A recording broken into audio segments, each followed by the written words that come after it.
Zimbabwe has dragged President AD Mnangagwa to court for alleged violating principles of public procurement accountability. Azvipere mushe mutungamiri wenyika onzoendeswa kumatare awa panhau dzemafambisiro emari panguva ino yatiri kuona kuti the Zimbabwe ichiendesa mutungamiri wenyika latest version iri kubuda panguva ino iri kuonekwa kunzi the current state yenyika yeZimbabwe aiwa iri kuchamisa iri kutyisa mwana wese Zimbabwe. Saka mbera masvika kudachirwa panapa subscribe like kutomba bell icon tiipinda panapa mu the standard vanodanyora chiti Zimbabwe is dragged President AD Mnangagwa to court for allegedly violating principles of public procurement accountability after he gazetted a law making the procurement of construction and medical materials among other assets a secret. Ndomasvika ari kubuda panguva ine latest vision ari kubuda mutungamiri wenyika odregewa to the court. Masvika ari kubuda panguva ine pari kuonekwa kunzi nyika yeZimbabwe zvinhu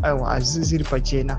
Vanhu vazogomuka vachingonzwa kuti zvazodai kana kuzonzwa another vision yemwe nyaya yavanhu yakanga itoziva kuti zvinhu zvaingoitika underway zvisingazivikanwi nevanhu. Mashoko ari kubuda panguva ine atiri kuona kuti mavoices akaita sana bombshogeza neva-opposing voices they are rising up against the regime ne-2030 agenda.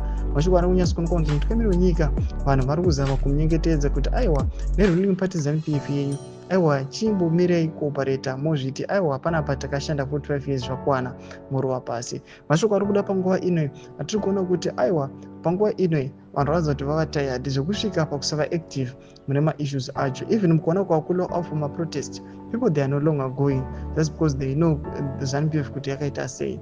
Tuzive mafungiro enyu muri kudii pamusoro pechitiko ichi. Comment section medu mafungiro enyu, subscribe like, turn on the bell icon.